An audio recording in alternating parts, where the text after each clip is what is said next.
Hello, everybody, and welcome to episode 41 here at the Desert Tiger Podcast, the show where we love to dive into the motivation and inspiration, the drive and dreams, the journeys and stories of various people working inside the entertainment industry. Those various artists working in music, athletics, who are writing, who are directing, who are acting. All those various individuals, we love to bring their experiences and their stories and have a few laughs at the same time too, here every single week. And before I go any further, I would like to say that this is a fan-supported and listener-supported podcast that is released every single Thursday on DesertTigerEntertainment.com, on Spotify, iTunes, Stitcher, CastBox, all the various places that you can get podcasts and all the different apps that are available. So if you could go ahead and hit follow or subscribe, that would be fantastic and goes one step further in growing this show. All right, you guys, let's get into episode 41. Music, athletics, arts, and entertainment. The Desert Tiger Podcast with Colton Geschwader. And that is me, your host here on every single episode of the DTP. My name is Colton G, and how are you today? On episode 41, that's right, this episode that you are currently listening to, my guest is American musician and activist John Dist.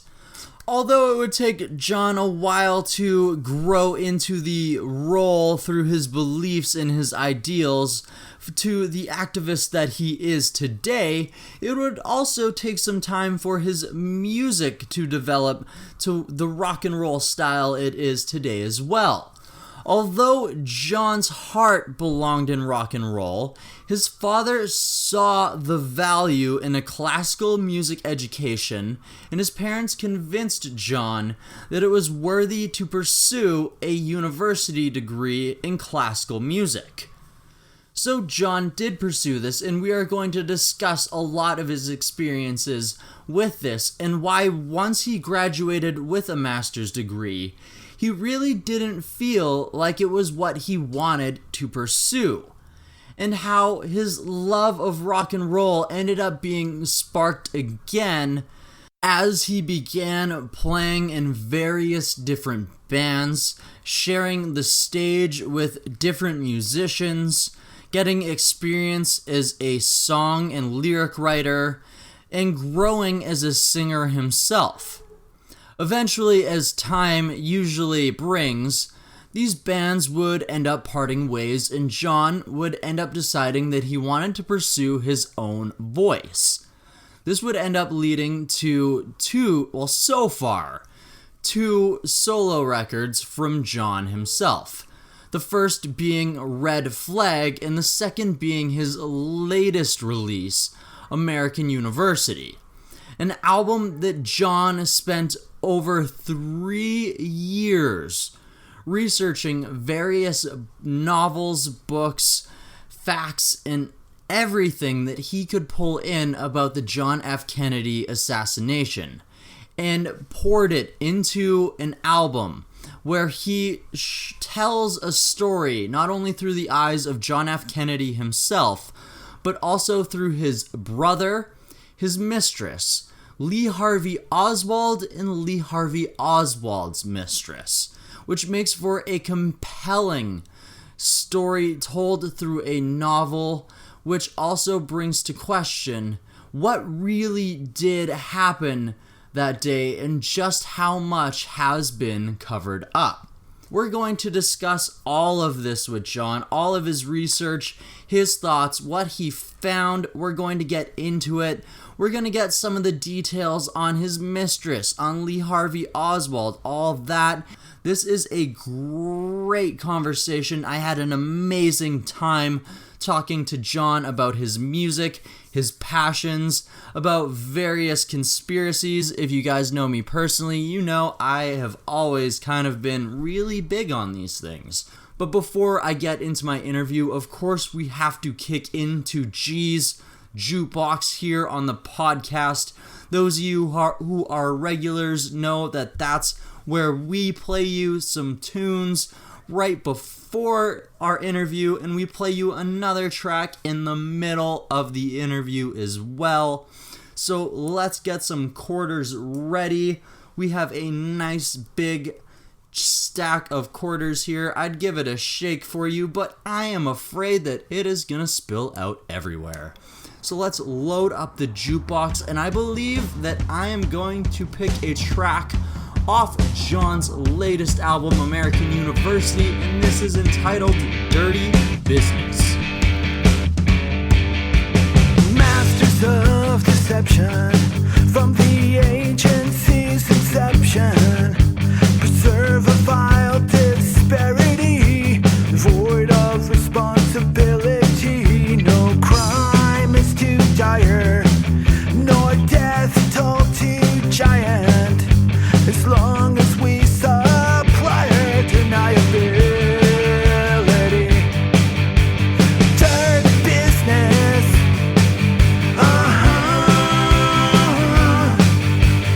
dirty business,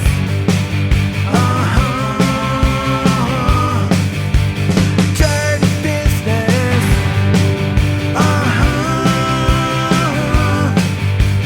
dirty business.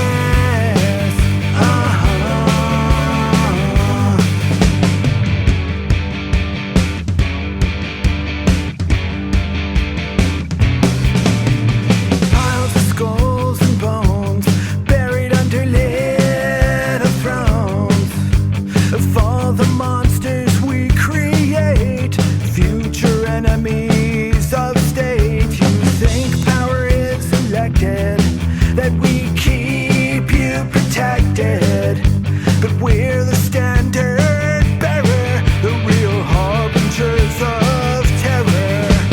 Dirty business,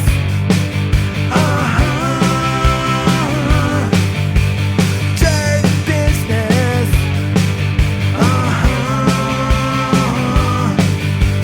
dirty business,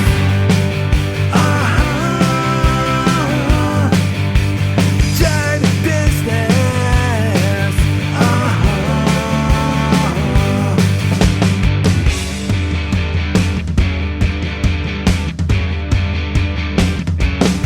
Let's play.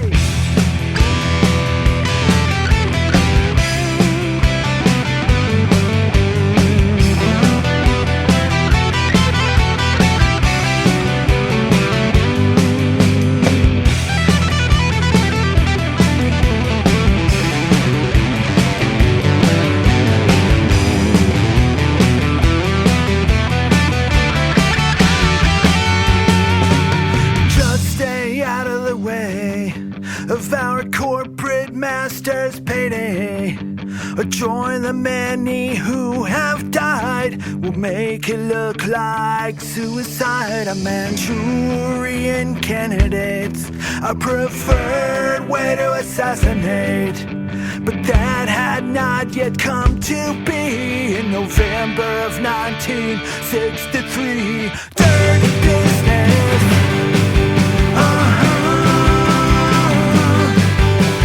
dirty business,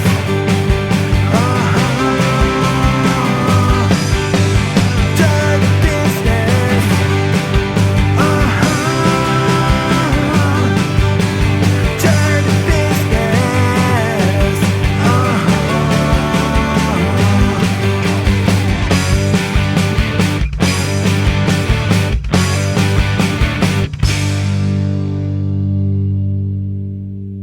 The Desert Tiger Podcast. We are here with activist slash artist musician John Dist. How is it going this evening, my friend? It's going great. It's hot here in Los Angeles. It is also hot here in British Columbia, so... Wow. Even at 10 at night, it's hot, huh? Oh, yeah, it's going to be 30 degrees for Celsius all week. I'm not sure what that is in Fahrenheit. Huh. I know it was 105 Fahrenheit today here. 105? Yeah, that's what someone wow, told me. yeah, you guys are it like felt pretty bad. Way hotter than here then.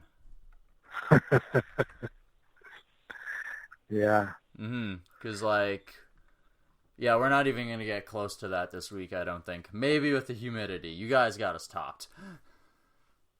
Right. A little bit toastier out there in California, though, I presume. Yeah, it depends on where you are, too. Just over the hill, I'm in the San Fernando Valley in Sherman Oaks. Just over the hill, it's, by the coast, and it's, 10 degrees, maybe 20 degrees cooler. Oh, wow. Yeah. Yeah, I haven't been down there since I was, like, a little kid, so... Oh, yeah. So did you grow up in California? I grew up in California. Yeah, I grew up in the Inland Empire, and I came out here for college, and stayed in LA ever since, except for a small stint in Albuquerque, New Mexico. Cool. So what did you go to university for? Classical guitar. Very nice.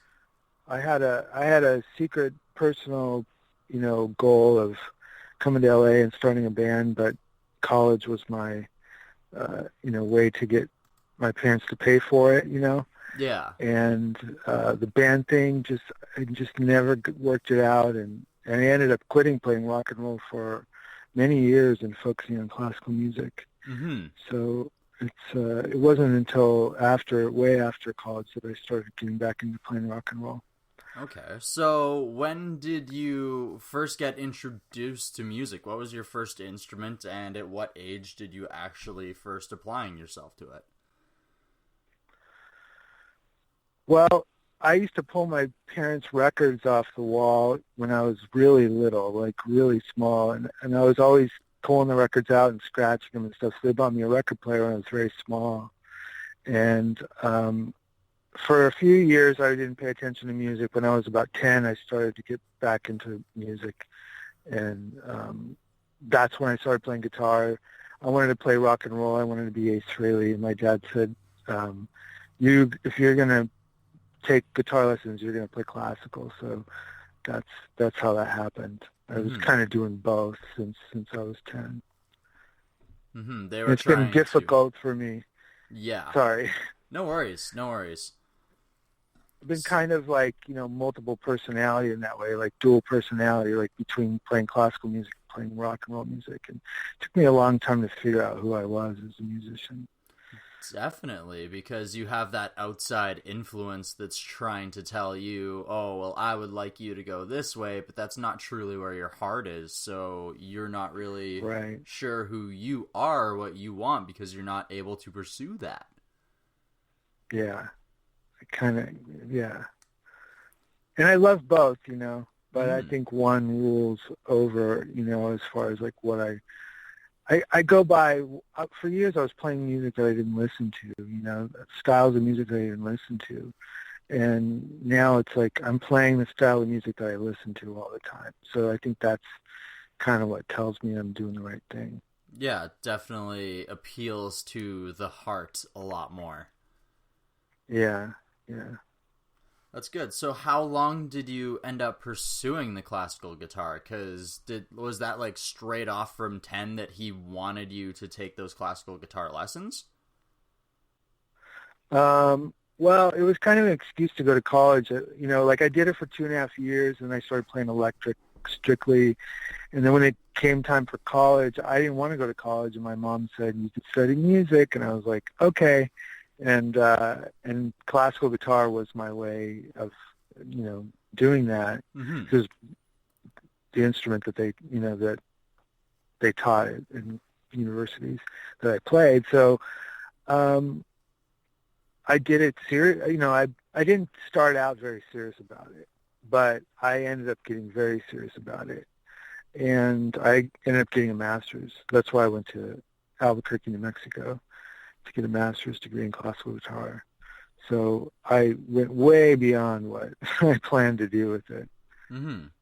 So even though it wasn't exactly what you wanted to pursue, you still did it to the best of your ability and to the furthest degree.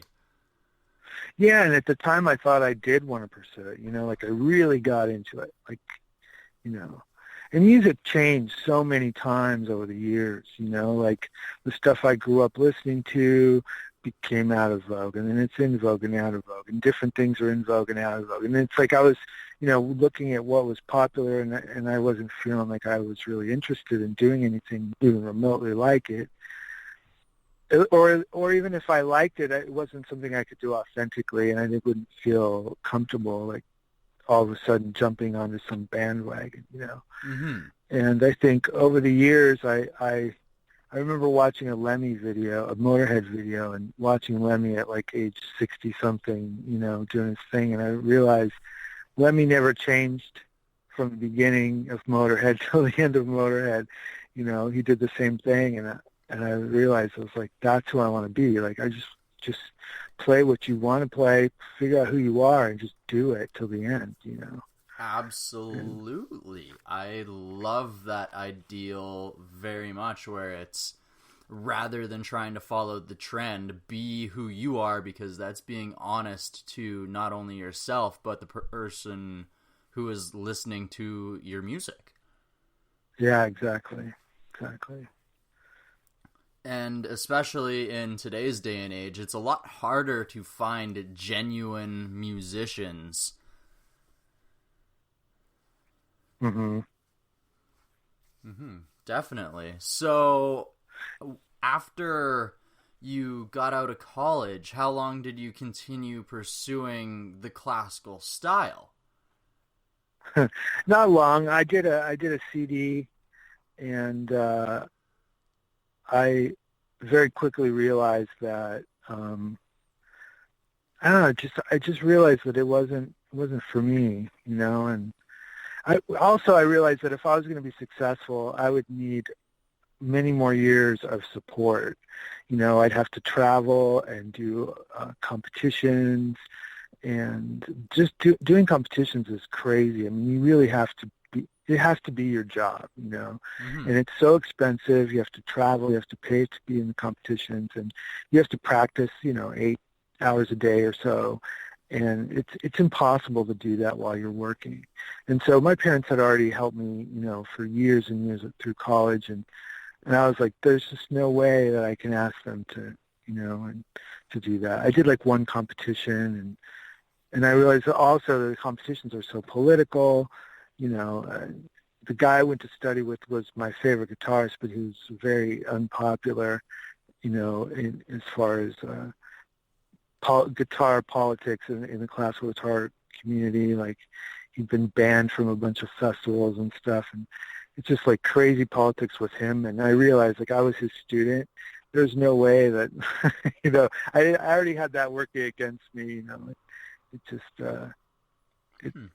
I realized that it was just too much. I didn't want to be a part of that world. Yeah, definitely. So right off the bat, your first experience with it was just sour, because the fact that who you studied under and who you were capable of studying under they're going to allow that to hold you back as a musician, or try and say that you're a worse guitar player just because they have an opinion of that individual. Yeah, or or a higher opinion of someone who studied at, say, somebody who teaches at Harvard, or somebody who teaches at a conservatory somewhere, or Juilliard. If you're a student of somebody from Juilliard, the judges are going to probably go, "Oh, you're so-and-so student," and it's really going to reflect on you. Yeah, so it's not even all about the creativity or the ability of the students themselves. It's basically became a backboard politicking, like a lot of other things has become. Yeah, exactly. It felt like it, you know. I mean, that's just one aspect of it that made it, you know, it made me think that I might not even have a shot no matter how good I get, you know, because of this political stuff. Like, it's just too big of a risk and too expensive, and you know, I just was like, so I did like different styles of music for a while. I did like using my nylon string guitar, I played in some Latin pop things. I did some producing, and then in 2000, I think it was 2004, the first Velvet Revolver album came out, and it just blew my mind. And when I played that album in my car like every day for a year, and I realized like I have to play rock and roll, and that's when ever since then, that's what I've been doing. Mm-hmm. So have you been recording rock and roll for 14 years then? In one form or another, I had a band called Bully with some friends and a female vocalist, and we did that for about 4 years. And after that, they all moved away, and then I was stuck by myself, and I did some acoustic music. And I thought that's when you know, like 10 years ago is when I first started to sing, and I did a bunch of acoustic stuff. And then finally, in like 2013, I put out an EP with a band with me singing, and then I've done 2 full-length albums since then. So I don't really count anything before the 2 full-length albums, because those are when I really feel like I've finally figured it out. Yeah, because those were it's like a lifetime. Mm-hmm. Took you a bit of time to find your specific voice. Yeah, it took me forever. Like, I wish I would have known, you know, all this stuff when I was like 18 years old. Well, without a doubt, Crazy. but it's like we discussed earlier, having those outside influences, it definitely makes it harder to see through all of these things and be able to find out who you are and what your sound is. Yeah, and things have informed, you know, things informs me. My music education informs my songwriting and my arranging, and you know, like I can write harmony parts because I studied harmony, and you know, like there's things that, you know, I wouldn't be able to do what I'm doing if I had gone the path that I went. So really, everything worked out just fine. Mm-hmm. Definitely. So how much does that master's degree in classical music still apply to the albums that you're writing now? Well, specifically the master's degree was with that guy I told you about. His name's Michael Chapdelaine. Yeah. And he really turned me on to just like certain truths about music that no one else ever told me. Mm-hmm. Mainly about the importance of melody in relation to everything else. And I don't know, it just sort of became a way I think of music that I don't think very many people do think of music that way. And it helped me with songwriting. It helps me with everything I do musically. That's a big part of it. Yeah, absolutely. So one question before we move on from your schooling and those experiences. What is the payoff of one of these guitar contests? Because for you to put your own travel on the line and to have to actually apply to go into it, like there has to be some form of, like, you know, like payoff at the end, some form of upside where, like, what does the winner receive? Like, is there something for the second place? Like, how does that break down? You get the prestige of having won. I think sometimes they give you a tour, and you just, it depends on how big the competition is. I mean, it could just be like a cash prize, I guess, or year supply of strings. I mean, who knows, depending on the competition. But the big ones are, you just get, I think you just mainly get to add it to your resume, and it will help you if you, I mean, the only thing that these people do is they teach at universities or conservatories or junior colleges or whatever. Yeah. That's the only way they can make any money.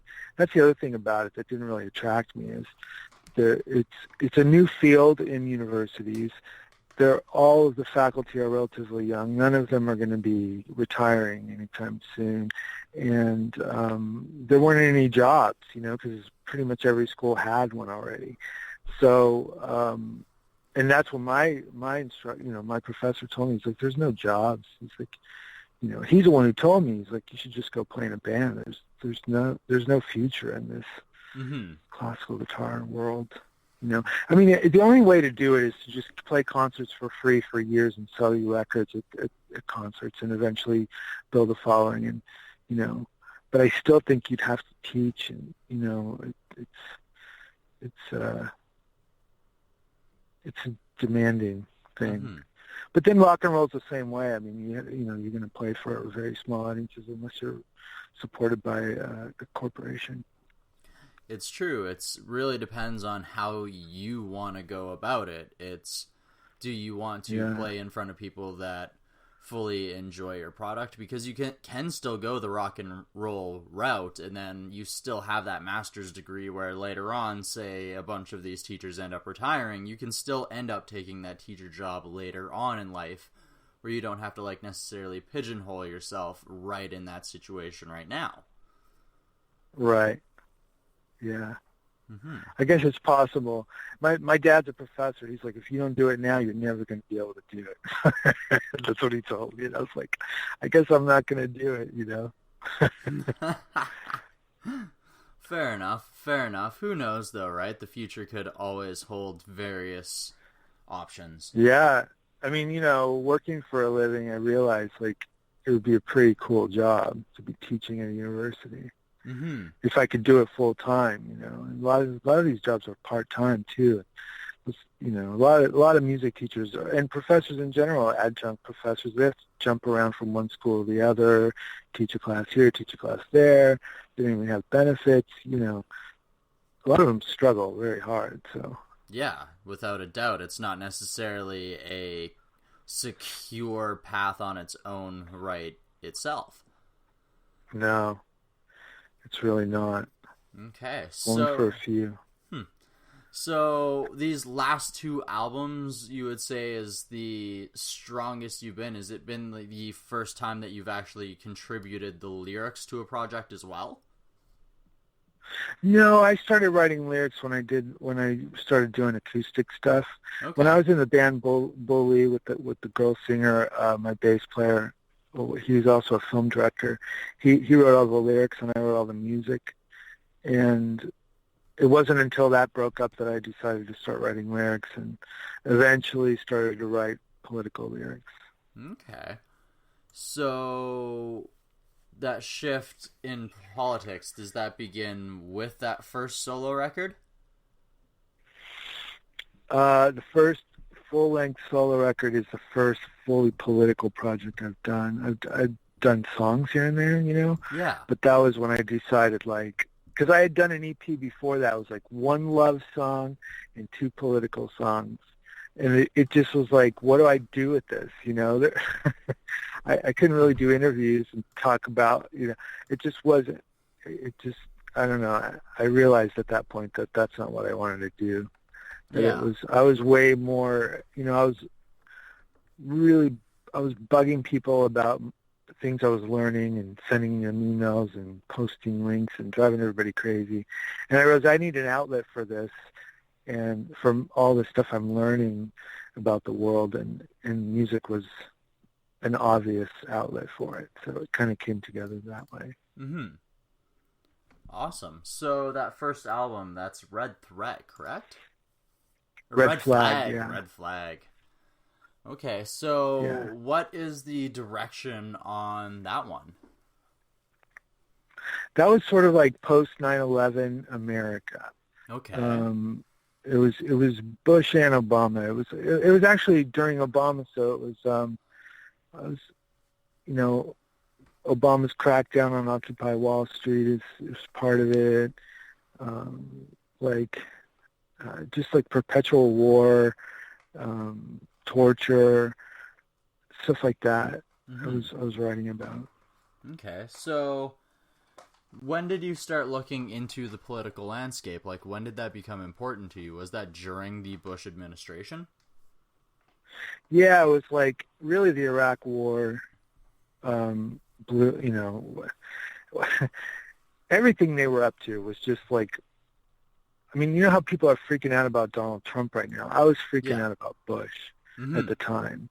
I'm just not even really paying too much attention to Donald Trump, but Bush freaked me out. And then when Obama didn't punish the torturers and, had a kill list and, he did so many horrible things. Like I couldn't believe it that I thought Bush was going to stay in power forever. I didn't even think he was going to relinquish power. Then we get Obama, and I breathe a sigh of relief, and then I find out he's doing even worse things in some ways. And so then it was like, whoa, it was really scary to me. That's just it's almost another head on the Hydra, right? Yeah, it's like the continuation of continuity of government or something. They call it.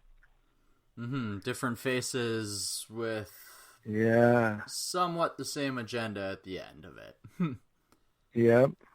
Definitely. So, with the Iraq War and everything else, did you start diving into politics right away? Was it something that you progressed into slowly? How did you get into that world? Well, I remember not being a fan of Clinton. I was probably pretty disgusted with his affair. Yeah. And that election, I voted for Ralph Nader. But I knew I didn't want Bush to be. I mean, I'm in California, and it always goes to the Democrats, so I felt safe voting third party, and I always do. But I did not want Bush to be president. And that's the other thing, too, that got me into politics. Like, I was so blown away that the Supreme Court gave the presidency to him without, stopping. They stopped a recount in the middle of it. And it just, that was also something that really affected me. So there's that, and there's 9/11, and there's the Iraq War, even the Afghanistan war. I mean, Afghanistan offered to give up Osama bin Laden if we gave them proof that he was responsible for 9/11. And we said, no, we don't have to give you proof. We're going to attack you, So I learned that right away. Like Chomsky was talking about that. And Chomsky, and I saw that interview or that talk he gave on the DVD, and that blew my mind too. Like something weird's going on, Yeah, definitely, because right off the bat, how hard does that betray your trust as a voting citizen to just see the Supreme Court just step in and just be like, okay, you know what? We're deciding that we're just going to go with this rather than recounting because your votes don't actually matter. Exactly. Exactly, man. And, the Supreme Court's done two other things that I know of that have just been extremely just terrifying. One was the Sibel Edmonds case. I don't know if you're familiar with her. She was a FBI whistleblower. I don't even know what all her secrets were, but she knew a lot. And a lot of it, I think, was about 9/11. But a lot of it was about FBI corruption and stuff. It went all the way to the Supreme Court, and they refused to hear the case. Then we have, years later, Obama signs a bill that allows for indefinite detention of Americans without trial. And he signed it on New Year's Eve at midnight. I think it was 2011. Like, obviously he's signing something shady at midnight on New Year's Eve when no one's paying attention, So it turns out it's the NDAA, which they sign every year, which has budget or something in it, but it had this in there that, it legalized indefinite detention of Americans without trial if they were deemed to be helping terrorists or something. But it was vague language, and some journalists sued him, and it went all the way to the Supreme Court, and they refused to hear the case. So it's like that just proves that there's no balance of power, Without a doubt, because each time somebody comes in, they got to put in a certain number of Supreme Court members as long as so many retire, correct? Yeah, but then when something that important gets to them, they can just say, no, we're just gonna not rule on this and let it stay. You know what I mean? Like it's matters of the highest degree that should be important to the nation, and they're just like, nah, here's the rug, where's the broom? Right, exactly. Yeah, no doubt. So how do you shift from like an album where you're telling multiple pieces of like the Bush and Obama administration to focusing on one specific event with your new album, American University? Well, there's so many reasons. I don't even know how it happened, but all these things came at me in different angles and informed me that I had to make this record. And it's so I could tell the story a million different ways, and they're all true. And I don't even know what the answer is myself. But I think the most obvious is that one was, these two deep events that happened in America. One was 9/11, and the other was JFK. I think both of them were kind of the same thing happening, I can understand that for sure. I feel the same way. Yeah. Yes, I definitely do. As someone who is on the from the outside of America, I kind of view both of them with a skeptical eye. Yeah. So, how do you even begin to research into something as important and as historical as this? Because you want to get it right. Yeah, and the thing is like I just fell into this, and I was listening to an interview on the radio, which there's never anything good on the radio, but this happened to be a progressive talk show host named Mike Malloy, who used to have some pretty cool people on, and I think maybe it was even a guest DJ, so it wasn't even him, talking to Ray McGovern, who's a former CIA guy, and he said that he believed that Obama and Leon Panetta, who was head of the CIA at that time, were afraid of the CIA. And that just blew my mind, because I've been following politics for maybe 10 years at that point, very seriously, maybe less, but I had never heard anybody say something like that before. And I was like, what? What are you talking about? It's the president and the head of the CIA. How can they be afraid of the CIA? Yeah. And this was a CIA guy saying that, So I think that I found another interview from him, and the person who interviewed him had interviewed other people, and from there I started to hear interviews, more along the lines of deep politics, and it just kind of opened my eyes to so many things. There was this show called the Boiling Frogs podcast, and I think my first record was a response to that, largely a response to that podcast. Because they had different shows on the podcast feed, and one of them was this guy, Russ Baker. I don't know if you've heard of him. He was a mainstream journalist who wrote a book about the Bush family.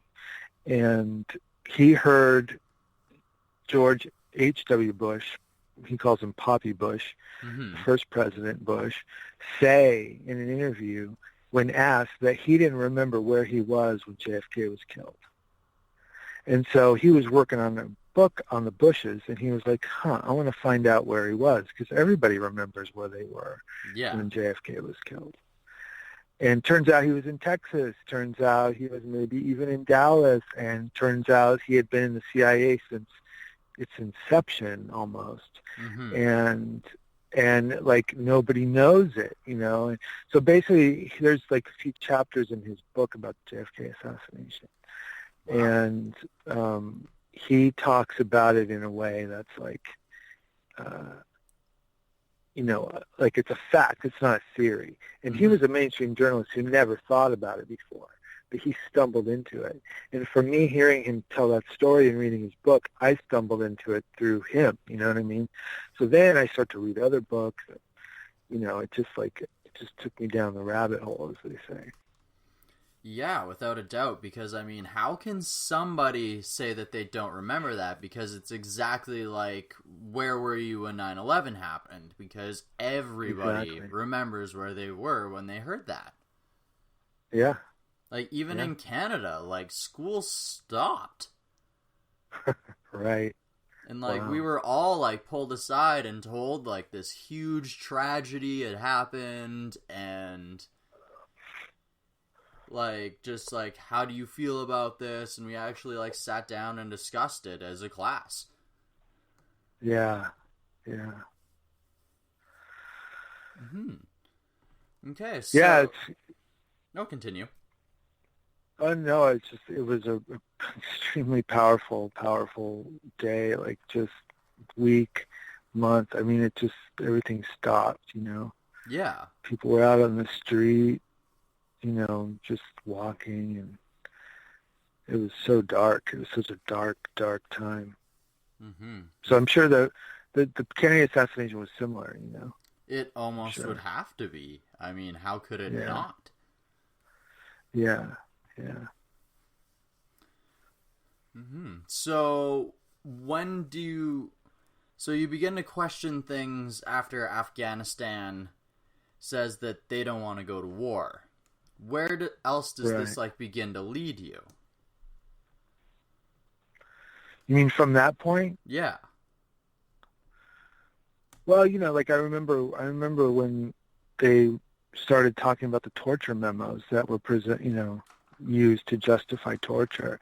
Mm-hmm. And, like, that blew my mind. And I'm, like, sending, articles to my friends when we're torturing. It's like, there's a memo talking about how it's legal, and and everybody's like, yeah, whatever. Mm-hmm. I don't know. I just took this stuff really hard, and in college, I learned about a composer named Dmitri Shostakovich, and he was a composer during the time of Stalin, and he was probably the most famous composer in the world at that time. And he wrote music about what was happening, and he it was instrumental music, but that's what he was writing about, and that was something that really influenced me since college. So I had it in me to first of all, this is what I was going to say. I read his memoir like 2 or 3 times, where he told the stories about what was happening in Stalinist Russia, Soviet Union under Stalin. And I started to see those kinds of things happening here in America. And that's when that's why I was so alarmed by, surveillance and things like that. Because it was just like the Soviet Union, It was like we said that they were bad because of all the things that they did, but we're doing those things now. Mm-hmm. Yeah, and somehow we found a way to justify these actions instead.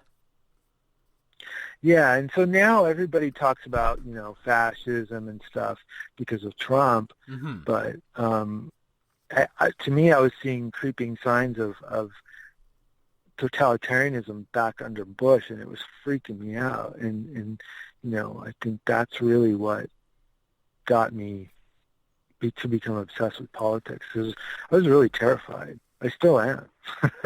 Absolutely. It's still, the political situation is very difficult and still very much on eggshells.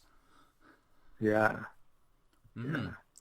And it's there's actually a quote on your album art from Joseph Goebbels, which is like another thing that sort of like shows just how the actions of the past are sort of rearing their ugly heads again. Right. Yeah. Yeah, it's the same tricks, Governments play the same tricks over and over. Without a doubt, where it's if you can just continue saying the same thing over and over and over again, there's going to be people who just believe it, and there's going to be some people who question it, but eventually they themselves might just drop off that ideal and lose interest. Right. Yeah. So how much research actually goes into something like American University? Because you're looking at this JFK assassination through not only JFK's eyes, but also the First Lady, his mistress, Lee Harvey Oswald, like all these different characters. How do you, like, how much research actually goes into this, and where do you, like, what are your sources for all this? Where do you find all of this? Well, part of it started, after reading the Russ Baker book, or maybe in the middle of reading it. No, it was after I read it. In 2013, I went to a 50th anniversary conference in Santa Barbara, and I just sat there all day listening to these researchers who had dedicated their lives to studying this, talk about it and talk about their books. And I think that's really when it hit me that I wanted to make this record, And I bought, almost all their books and read tons of books, and just, there's a reading list on my website. If you go to johndis.com, there's a reading list of all the books that I think really influenced it. I read a few more, but those were the meat and potatoes of what informed the record. But that conference really was a big, was a really good starting point for me. Mm-hmm. Definitely. Okay, so you took 3 years to factor through all of this information, correct? It was about 3 years, 2 to 3 years. Yeah, and also while I was writing the songs, I was still reading, and I hadn't written all the songs. So that last year, I was still researching and writing at the same time, and I'm still reading afterwards. But but it was like reading and thinking about it and planning it. Trying to figure out how am I going to make a record out of this stuff. Like, I had no idea how it would turn out. Like, I was telling a few friends about it, but I had no idea how I was really going to do it, or if it was even going to work, And I started. I think it was 2015 maybe is when I started writing the lyrics. So I always start with lyrics first, and I think that's when I started. And by the end of that year, I had all the songs written and arranged, and then I just sort of put the final tracks on for the next year, and then it took me a while to get all the actors in there and the voices. So I took my time on it because I didn't want to have any regrets, Yeah. And so far I don't think I have any regrets. I think I pretty much did it. I didn't want to have it be done and then get an idea. Oh, I should have done this, Mm-hmm. So I just sort of took my time, and I've never taken my time as much as I took my time on this. Okay, well, it is a very important subject, and it's definitely something that people in my generation or younger than that are definitely, like, not getting to hear about unless they're listening to people like Jesse Ventura or Joe Rogan, and let's face it, a lot of them aren't. Right. Yeah. I have one of the books I read is Jesse Ventura's book, They Killed Our President. There's a lot of it's like little facts, not really written out as like a book, but it's just tons of facts. It's really good. Yeah, I've heard him speak on the subject a couple times before, and I know, like, when he had a TV show that he had one of, like, the United States Marines' best snipers, like, attempt to make the Lee Harvey Oswald shot, and he just could not do it for the life of him. Yeah. Okay, everybody, it's about that time where we take a break in the middle of the show. We hit the jukebox one more time. We give it a good old whack. make sure that it is still working. We load up those quarters, and first and foremost, once again, I want to go and say that this is a fan-supported and listener-supported podcast, and without you guys, we wouldn't be able to take these opportunities to do things like play these awesome tracks, get these awesome interviews, and everything else. So thank you to everyone who has subscribed. Thank you to everyone who has reached out to the show, everyone who follows us on social media, and especially thank you to everybody who has picked up a Desert Tiger shirt so far. These things are still flying off of my shelf. It's my shelf. We're not even going to say the store shelf. It's my shelf. Please get them out of here. Help me get rid of these. I've got sizes small to extra large. You guys can pick them up, and when you do, it puts more money into the jukebox because we try and purchase as much of the music as we possibly can for this show so that we are supporting our guests and our musicians as much as we possibly can. So with that being said, it is time to play another song off of American University by our guest, John Dist. Let's go through the jukebox. What do we have? I like the sounds of this one. This is Shutterbug. I was out with Bill Shelley in front of the schoolbook depository on the stairs, watching the motorcade. Surely someone must have taken a photograph. Snapshot, baby. Patsy on the stairs with a thumb-tucked V and cut and paste hair. Don't need no commission, see the juxtaposition. Assassination lies right in front of your eyes. Shut up, bug. Put it all in a frame.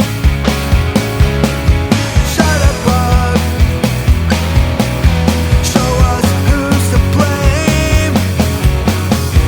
Blow it up, black, white, and gray. Well, they all made the cut, but where's LBJ? No need for ballistics or analyzed acoustics. We've got the master key to prove conspiracy. Shut up, bug. Put it all in a frame. Shut up, bug. Show us who's to blame. Shut up, bug. Solve the mystery for me. Shut up, bug. Tell the real story.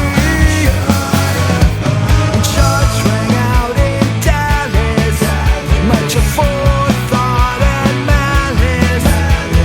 Fed the straight for fiction. What is wrong with this picture?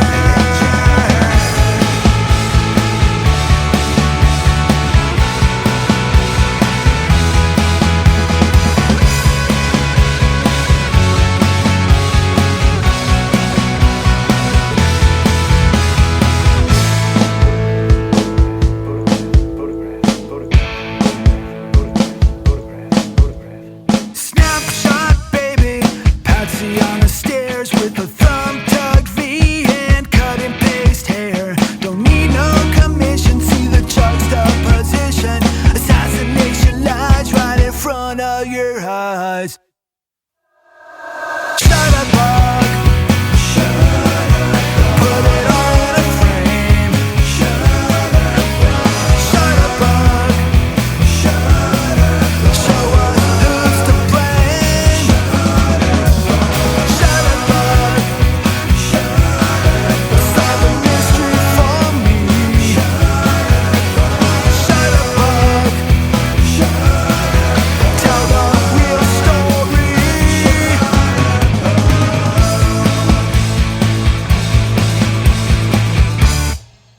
The Desert Tiger Podcast. Okay, so... Yeah, I remember seeing that. Yeah. So for those of us in the younger generations that don't necessarily understand what was happening at this time, paint the picture for us. Paint the picture of what the album is actually trying to tell us. Like, why would they want to kill John F. Kennedy? Well, there's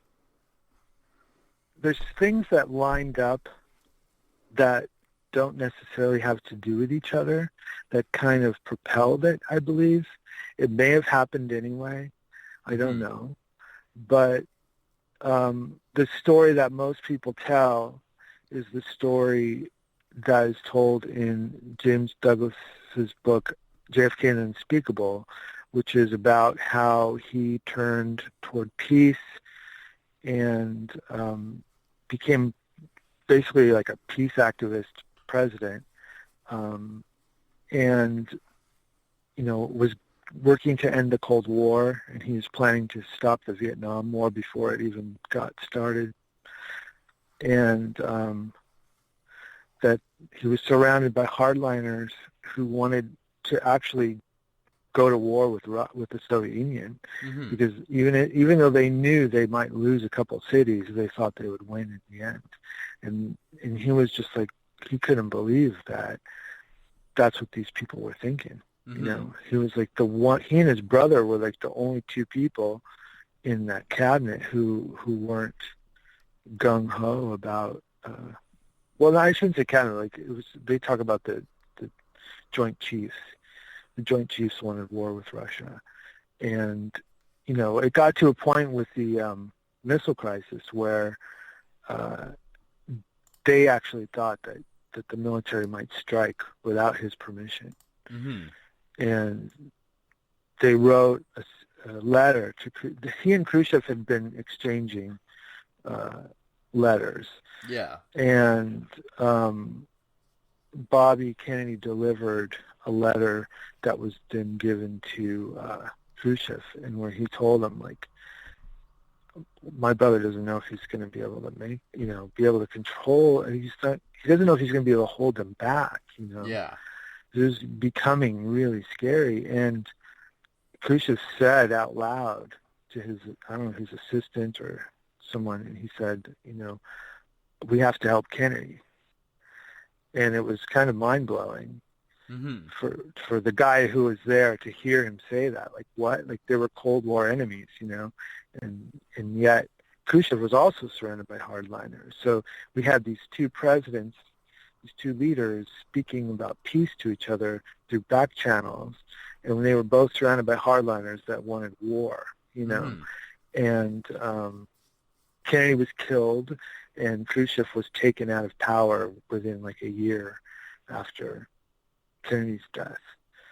So that's basically the story, and that he was, he fired Allen Dulles after the Bay of Pigs. Allen Dulles was head of the CIA for since its inception, I think, and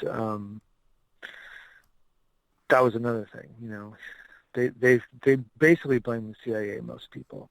But the thing that I found out when I was at this conference, there was a presentation by a guy who talked about Johnson's involvement, and that was unbelievable to me. And it's not as sexy of a story, like the spy story. The spy version is really, kind of more, it's got more intrigue and everything. But the Johnson part is like, this guy, his name's Philip Nelson. He's written 3 volumes, I think 3 or 4 volumes on Johnson, and the first one is called LBJ, the Mastermind of the Kennedy Assassination, and the book is like, as thick as a brick and just full of everything is cited, and it's just impeccably researched, and it's all from other sources and other books. It's not like he did original research, but he puts things together that other people have reported, and witnesses and conversations and letters and things, and it just paints a picture that Johnson wanted that position, and he was going to get that position, and he very likely blackmailed himself onto the ticket to be in that position, because he had been saying since he was a child that he was going to become president. and he knew he probably couldn't win an election, Mm-hmm. so he would have to inherit it. So there's so much evidence that he was involved in this, and so that's why I say it's like a double. It's sort of like, I believe that these two things stacked up. Johnson, who lived down the street, it's like across the street from J. Edgar Hoover. They were good friends. They would walk their dogs together and talk. They had secrets on everybody. And so it's like, you have the CIA angle, you have the mafia angle. They felt betrayed by the Kennedys probably in multiple ways. Bobby went after them, and after they helped him get elected, the mob supposedly helped rig the election in Chicago for Kennedy. Mm-hmm. And then Bobby went after them as attorney. I guess it was when he was attorney general, he went after them. And so the mob had a motive. The Cubans had a motive. The anti-Castro Cubans had a motive because they felt betrayed after the Bay of Pigs. So and they all worked together. Like the CIA worked with the mob. The CIA worked with the anti-Castro Cubans to try and kill Castro, And so like all these people were, and the mob also wanted Castro killed. So these were groups that worked together all the time anyway. And then you have Johnson as vice president, who would inherit the presidency and cover it all up. It's pretty compelling. Yeah, the puzzle pieces definitely fit in place in that situation for sure. Yeah, the thing is like if you start to read about it, you just can't believe how much stuff they know. They always say, we'll never know the truth, but they know so much, man. There's so much that you can't even, like, dispute, and it's just unbelievable. That's what blew my mind. I mean, I always thought that it was a bunch of theories. I never knew that that there was so much information about this. See, that's something that I had never actually had seen either, was all the information. It's just something that, like, I had heard through popular culture or other things. Right. Yeah, you can't get it on the internet. You can't get it in YouTube videos. And I kind of have a problem with the idea of just, like, watching YouTube and reading blogs. Like, you have to read books, and that's part of it too. It's like I would tell people to read these books and no one would read it. Mm-hmm. No one would read anything I would tell them to read. I'd be like, you don't understand. Like, and you just have to read it because every page is full of facts that'll just blow your mind. There's like volumes of books written by people who dedicated their lives to the truth. Mm-hmm. And this information is just like lost. Like not enough people are reading it, and it's not being taught in any schools, and it's not making it into films. And so that's, why I think it's important. Mm-hmm. Because there was... to use art, There was one film that was attempted to be made on it, or was made on it, but there was quite a bit of backlash, was there not? Well, the Oliver Stone one is the reason why we had so many of these documents that were released this year, or last year. Oliver Stone made his film, I think, in 1991. But Oliver Stone says, like, there will never be another film like that. Like, I could never do it today. And he told David Talbot, the author of this book, Brothers, which is about Bobby Kennedy and his own investigation of his brother's assassination, and how he planned to investigate it as president when he became president and punish the people who did it. Oliver Stone told David Talbot, you'll never make a movie about this book, because he got it almost green-lighted with, I think it was the Starz Network. They were going to make his book into like a mini-series, and they cut it like last minute, just dropped it with no explanation. And Oliver Stone told him it'll never happen in Hollywood ever again. Like, every film has a CIA liaison on it, and that's the kind of thing these guys do. Like, they make sure they blame Kennedy for Vietnam. They make sure and make him seem like he was a hawk, Like, it's not so much about covering up that there was a conspiracy to kill him, but it's like to cover up that there was a motive to kill him. Yeah, they're trying to give all this other misinformation and other reasons to try and not trust him as an individual. Because John himself, like, he did actually stop a false flag plan against Cuba, did he not? He was at a meeting where they presented the idea for Operation Northwoods, where they were going to, like, bomb a plane or something and blame Cubans. He walked out of that meeting and he said, and we call ourselves the human race. Yeah, that's pretty powerful. Yeah. So I can see how right there he's already making enemies in that room alone. Yeah. Yeah, in so many levels. I mean, he was making enemies. I mean, nonstop he was going against. You know, he was against all these CIA coups. He was for promoting democracy in third world countries. It's everything the CIA was against, he was for, you know. Trying to better the world so that everybody can have a piece of a pie rather than, hey, we're just going to sit here at the top of the mountain. Yeah, I mean, he really seemed like, you know, his wife said it, and she didn't, I don't think she was privy to most of what was going on.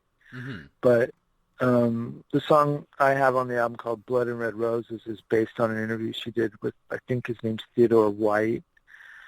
The movie Jackie is based on that interview that came out last year. And that movie has, like, propaganda in it. Like, they blame him for Vietnam. Yeah. It's crazy. But she even said, like, power made him a better person. And power usually corrupts, you know, but it made him a better person. And that's what's unique about him, you know. Like, he was in this position to save the world, and he chose to save the world, you know. That's what I believe. No matter what it cost him as an individual. Exactly. Okay. So, explain to me a bit about Mary Mayer, because that's a figure that a lot of people don't know about in history. Yeah. She was his mistress, and it didn't come out until the 70s. The National Enquirer broke the story. And the book I read was written by a guy who was he was a child and he was a friend of her son who was killed when they were kids. And so she was sort of like a mother figure in a way. And she was murdered when he was in college, I think his first year of college or prep school or something, I don't know. But he was the son of a CIA guy himself, and she had been married to a CIA guy. And she ended up having an affair with JFK, and supposedly he told people that she was his true love and that they were going to get married after he was out of the White House. I could see that. And so she was a peace activist. She was, a progressive. She was all about peace and trying to get him to move toward peace. And allegedly, they smoked pot together and maybe even did acid together, because there was sort of at the time where they were saying, like, if everyone would just, like, fry on acid, there would be peace in the world. It was that kind of thinking, And it was, before the hippies, but it was, the CIA had started to introduce LSD into the world, and some people fell for it and thought that it would be actually a good thing. Yeah, definitely. It's easy to attach that ideal to it. Because, oh yes, no, it'll take you to this other plane and everything will be fantastic. Right. Well, what happened to her was that she was murdered, I think, around a year after the assassination. And it was right after the Warren Commission report came out, and allegedly she flipped out about it and confronted her ex-husband, who had a pretty prominent position in the CIA. Either she confronted him or other friends that she had through him that were in the CIA, and threatened to go public with what she felt, was the truth. And then she died. Someone murdered her, and she was going for a walk by her house, and she was murdered, shot. And they tried to frame a guy for it, and he got off. Really? Because they just didn't have a case against him. Huh. So it's an unsolved mystery. Wow. I'm surprised that they didn't just use the heart attack gun.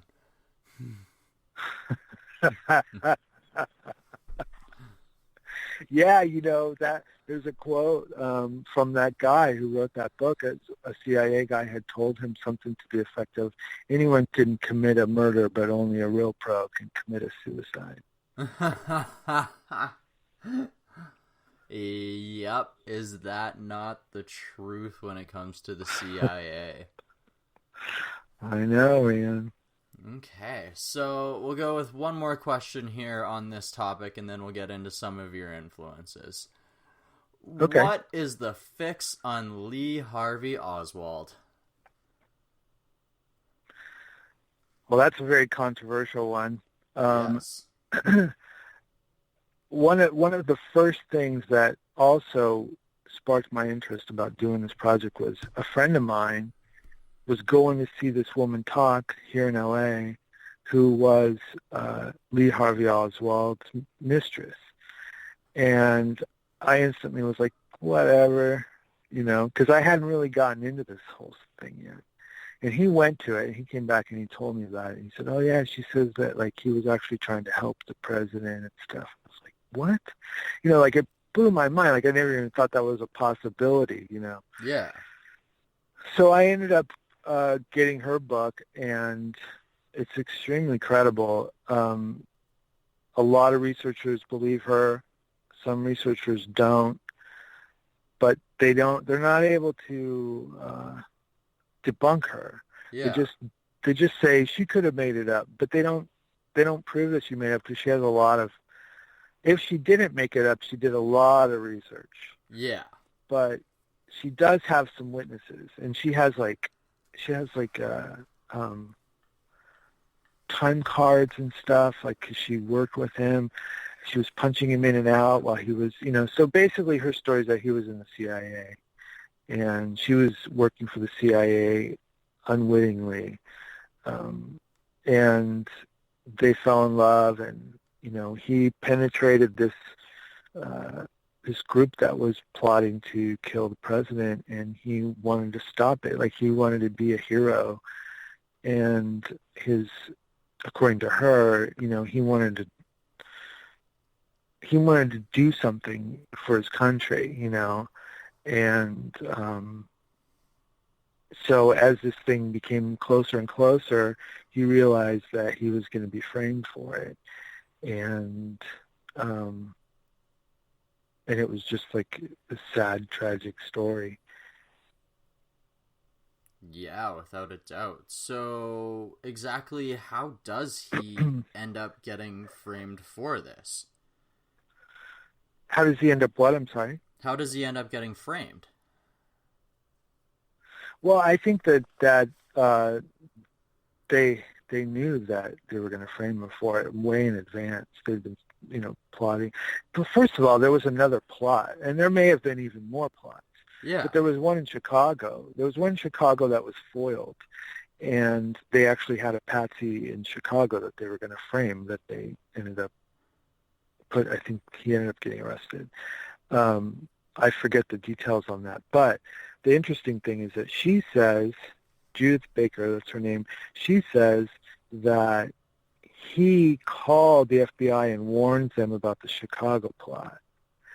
And there's a Secret Service guy named Abraham Bolden who wrote a book about his own experiences during that time. And he says, separately from her, that a man named Lee is the one who warned them about this Chicago plot, which they foiled. So it was these things are so elaborate, you know. Mm-hmm. They may have had more than one scenario planned. If one didn't work, then they'd try another one. I think there was something in Florida that was planned as well, but I don't remember any details about that. Mm-hmm. So But, they possibly found out that he was onto them and then decided that the best way to take him out would be to include him in the plot. Right. Maybe she says now that she believes that maybe he was lured into that group, that he didn't join of his own accord, that he was sort of lured into it. Who knows? Like, he was involved. He was a CIA guy. He was involved with, they say he was working for the FBI and the CIA at the same time. So there's the possibility that the CIA had already picked him and then groomed him into this group? Yeah, maybe. I don't really know. That stuff is murky. Like, what he did during the day when he wasn't with her, she doesn't know. Yeah. You know? So she doesn't really know everything. Absolutely. But that's her story, and I think it's pretty amazing. And the other piece of this that really the only real original part, the original idea that I offer in this record is that he knew, according to her, he knew that they were going to frame him, and he didn't know, like, he had no choice but to be there. And at the last minute, you know, he was trying, according to her, he was trying to think of things he could do to try to save the president. Mm-hmm. And in the end, she doesn't know what he did, but there's a photograph of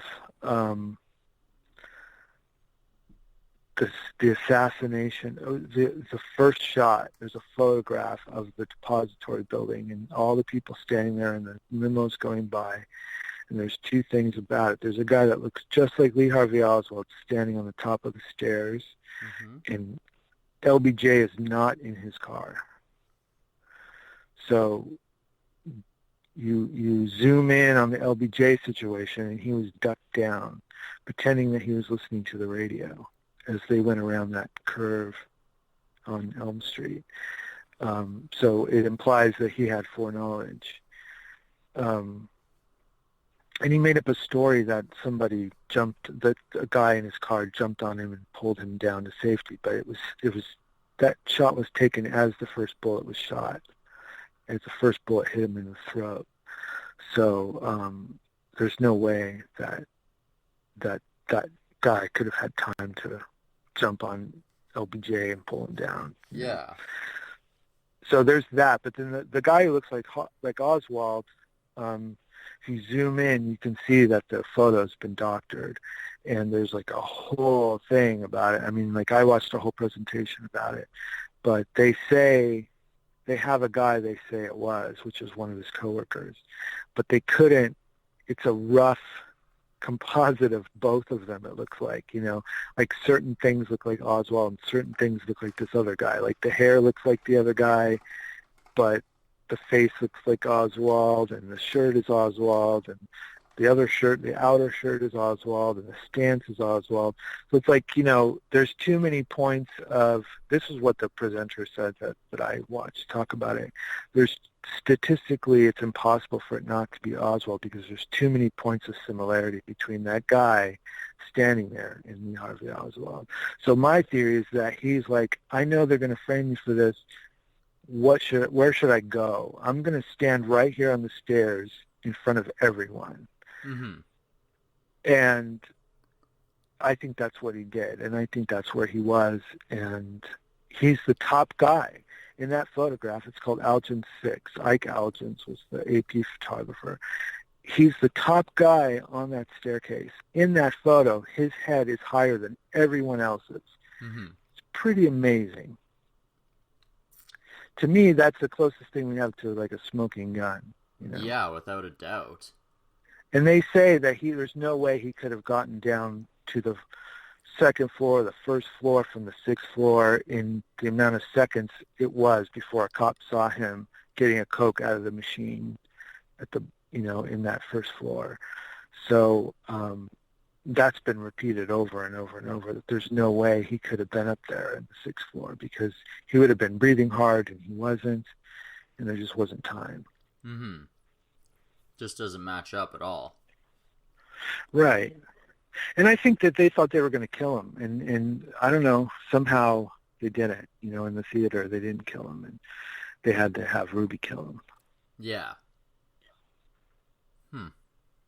Very interesting. I'm definitely going to have to look into a lot of these books, and I've been going through the album, and it's definitely been piquing my interest in it for sure. That's great, man. That's good to hear. Awesome. It's fascinating stuff. I mean, it's better than any fiction you'll read, I think. Well, I mean, that's the thing, is it actually is something that happened, and it's something that where so many things have been muddled or mixed up or hidden, where it's, are we ever actually going to know what happened? Yeah. Yeah, I mean, people say that, and researchers like to act like they have no idea. They're just guessing, But I think they like to perpetuate the mystery. I feel like I know what happened now. Yeah. I don't feel like I need to read any more about it, because it all makes sense to me. And I don't know, who the shooters were, but I don't really care. Does it really matter? I don't feel like it really matters. It's interesting, but at this point it almost doesn't. Yes, it would be interesting to find out what truly happened and where it did, but at this point in time, that person is definitely not going to be brought to justice.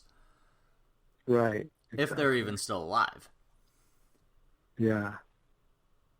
Yeah, and I think it was more than one. I think there was a triangulation. Mm-hmm. Probably at least 3. I don't know. Definitely. Make sure that you get the job done. Have a few different angles just so that you can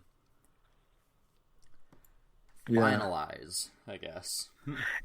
And the other thing that she talks about, his mistress talks about, is that there was an abort mission, and that he was part of an abort mission. And there's a guy who was a pilot for the CIA who says he was part of an abort mission, and that he knew Oswald, but he didn't say he was part of this mission.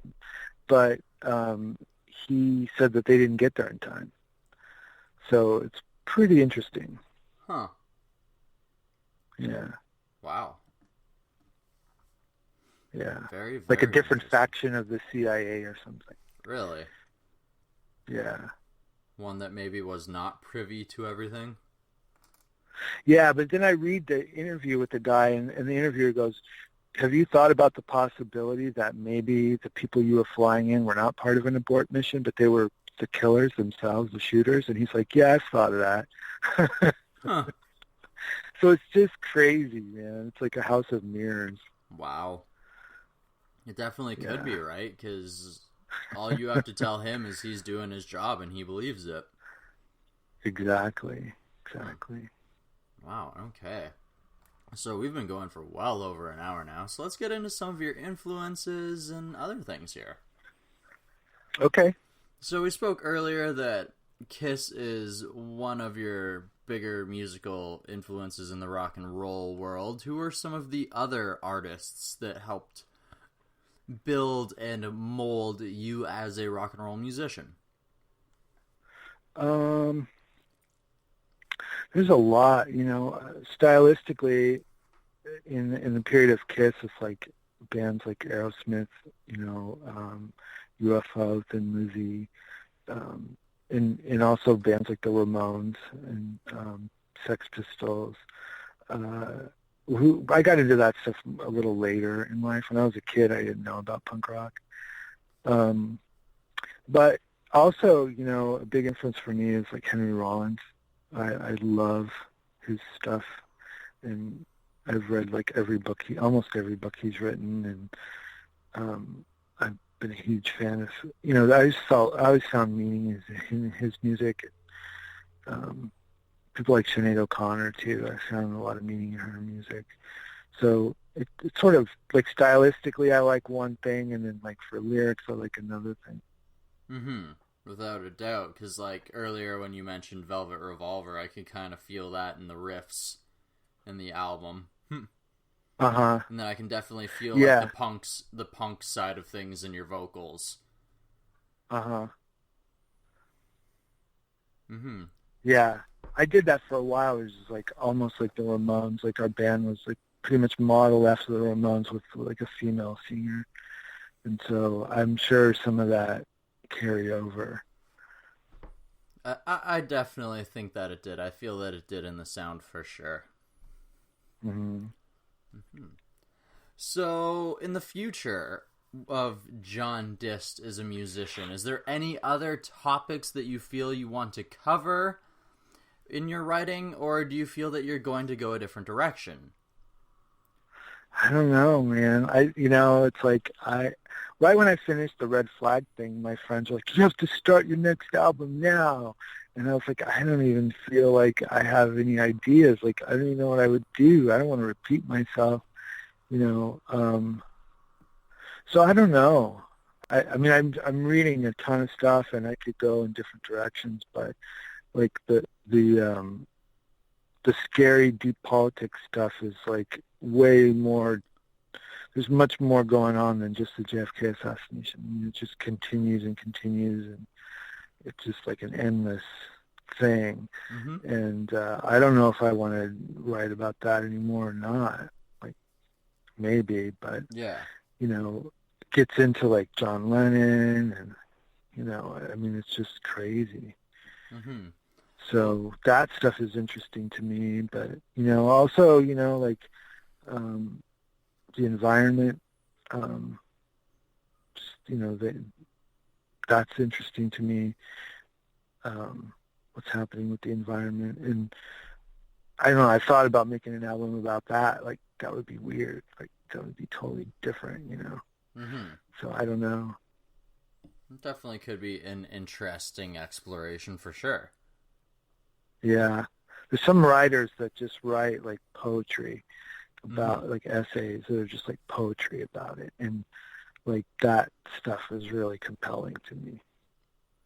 I can see that. Definitely. Yeah. Nature is a wonderful muse. Right, and then also like indigenous populations and what we did to the indigenous population here in America, and how we took it over, and slavery and all that stuff. Like, I don't know. I think about that sometimes. Like, maybe. Mm-hmm. I play a song. We're playing a song in my band called "Genocide" by Thin Lizzy, and it's about the Native Americans, and it's a profound song. I'm working on an acoustic version of it right now, but we play electric, and it's just, all of us are just like humbled by that song. We're just so blown away by it. And I've thought about maybe I should make an album about this kind of, this topic, because it's so important. Mm-hmm. Definitely, and it is another one of those things that is sort of buried under the revisionist history. Yes. That's what that song's about, too, which is fascinating. He opens up with, when they try to tell you knowledge is a dangerous thing, the people that have it are the people that sin. The people that need it are the people that will never win. Phil Lynott pretty was profound. amazing. Yeah, right? There's a story about him I heard on a podcast where he was backstage. No, he was already dead, I think, but it was like Bob Dylan, Gene Simmons, and I don't know who it was, like Bob Daisley or someone from Ozzy's band, and they were talking about Phil Lynott, and Gene Simmons says he was just a junkie, and Bob Dylan says he was a genius.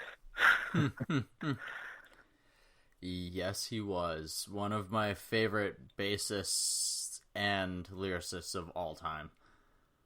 Yeah. Incredible awesome. talent. Incredible talent. All right, so we've been going for well over an hour now. So we're probably going to wrap things up as we're getting near midnight for both of us. Sure. All right, so before I ask my last question, John, where can my listeners find out more about you and your music? I'd say go to johndist.com, and there's a link right there on the front page where you can order the CD, and or you can get the Red Flag CD. You can hear the Red Flag CD on iTunes or all the other places where you can stream. This one, I'm keeping it physical product only for now. Maybe always. I don't know. I'm kind of wanting to keep it a little closer. That's fair. Not have it everywhere. It's kind of scary. I was kind of scared to do this record, actually. Why was that? I don't know, man. Because I read about tons of musicians who've been. I don't know. I told you about John Lennon, and there's just like so many other stories that if you dig, you start to learn stuff, and it's like pretty dangerous for musicians to tell the truth. And I don't think a famous musician could get away with doing this. The fact that I'm unknown is probably the only reason. Yeah, it's true, because usually if you attempt to raise your voice anything past what they want you to, there is usually some form of damning evidence or something that suddenly appears out of nowhere and is extremely hard to come back from. Right. Yeah, I mean, it's just, I don't know. It kind of freaks me out a little bit. They're very good at smearing. But also, streaming, nobody's downloading music anymore, and streaming music is like 0.001 pennies per stream, and I just feel like I'd rather keep it scarce and have it be worth more. It's understandable as well. It's respecting yourself as a musician in a manner. Yeah. Okay. So right now you can order a CD, but that's all I have available is CDs. That's fair. It's understandable. Okay, so cool, man. Last question, my friend. As somebody who has had to find his own truth against other influences, propaganda, and everything else, what is your advice to somebody who maybe is a little bit afraid to take those steps in finding out who they are and what the world is? Man, I don't know.